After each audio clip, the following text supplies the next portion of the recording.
Praise రా. ఉదయకాలం దేవుని వాగ్దానం ధ్యానం చేసుకుందాం. యెషయా గ్రంథం 58వ అధ్యాయము 8వ వచనం. స్వస్థత నీకు శీఘ్రముగా లభించును, నీ నీతి నీ ముందర నడుచును, యెహోవా మహిమ నీ సైన్యపు వెనక భాగమున కాయును.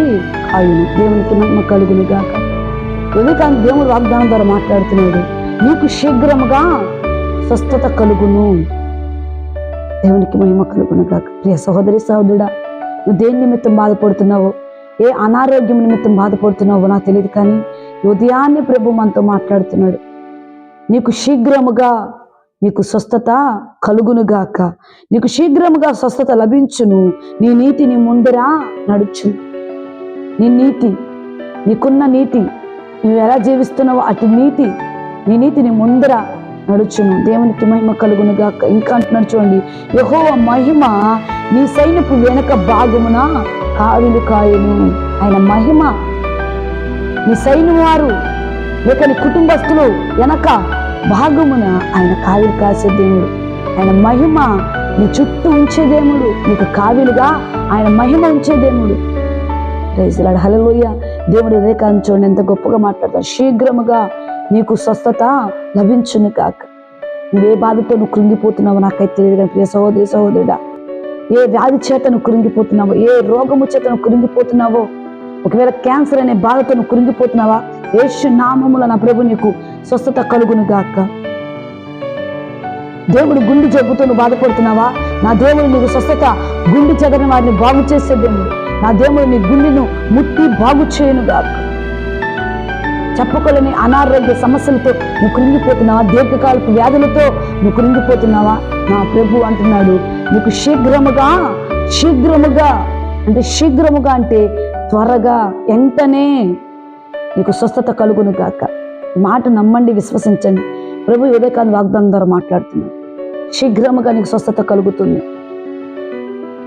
నీకు స్వస్థత దేవుడు అనుగ్రహించగలిగినది. ఎందుకంటే స్వస్థపరచు దేవుడు యెహోవాయే. ఆయన స్వస్థపరిచే దేవుడు. ఏ వ్యాధి అయినా వైద్యులకు అసాధ్యమేమో, కానీ నా దేవునికి సమస్తము సాధ్యమే. దేవునికి మహిమ కలుగునుగా. రక్తస్రావం కలిగిన స్త్రీ కూడా చూడండి, ఆమెకున్న ధనమంతా పోగొట్టుకుంది. అంతా అయిపోయిన తర్వాత వైద్యుల చుట్టూ తిరిగినది, అంతా అయిపోయింది, డబ్బంతా పోగొట్టుకుంది. అప్పుడు ఎవరి దగ్గరికి వచ్చింది తెలుసా?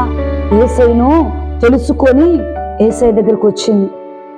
నువ్వు కూడా ఆ తల్లిలాగా నువ్వు కూడా యేసయ్య దగ్గరికి వస్తే నీకు ఏ రోగం ఉన్నదో, క్యాన్సర్ అనే వ్యాధి ఉందా, లేక గుండె జబ్బు అనే వ్యాధి ఉందా, లేక ఏ వ్యాధి, టీవీ, లివర్ వ్యాధులు, ఏ వ్యాధులు ఉన్న, కిడ్నీ సమస్యలున్నా నా ప్రభుని శీఘ్రముగా నీకు స్వస్థత అనుగ్రహించును గాక. ఆయన దగ్గరికి రండి, ఆయన అడుగు. నీకేమి కావాలో, నీకే అనారోగ్యం ఉన్నదో, నీకే స్వస్థత కావాలో శీఘ్రముగా నా ప్రభు నీకు, నిశ్చయముగా నా ప్రభు స్వస్థత నీకు కలుగు చేయను గాక. తల్లి అయితే యేసయ్య దగ్గరికి వచ్చిందండి. యేసయ్య దగ్గరికి రావడానికి ఇష్టపడింది. ఆయన దగ్గరికి వచ్చి ఆయన వస్త్రపు చెంగు ముట్టితే వెంటనే ఆమె స్వస్థత పొందుకున్నట్లుగా మనం చూస్తాం. దేవునికి మహిమ కలుగును గాక. ఇంకా బైబిల్ గ్రంథంలో చూస్తే యెషయా గ్రంథంలో 38వ అధ్యాయంలో హిజ్కియా కనపడుతూ ఉంటాడండి. ఆయనకు మరణకరమైన వ్యాధి కలిగినదండి. ఏం జరిగింది? మరణకరమైన వ్యాధి కలగగా యెహోవా తట్టు ఆయన కన్నీరు కారుస్తూ ఆయన వైపు తిరగగా ఆయన అతను బాగు చేశాడు. నువ్వు కూడా శీఘ్రముగా ఆయన స్వస్థత నీకు కావాలి అంటే ఆయన సన్నిధికి రా. ఆయన మాటలు వినండి, నీకు స్వస్థత కలుగును గాక. ఆయన వెలుగు నీ కుటుంబం మీద ప్రకాశింపచేయును గాక. ఆయన వెలుగు నీకున్న ప్రతి సమస్తానికి ఆయన కాయును గాక. ఇటు వాగ్దానం నీ పట్ల, నీ కుటుంబాల పట్ల నెరవేర్చి నీరు కట్టి ఫలింపచేయును గాక. ఆమేన్. Praise the lord.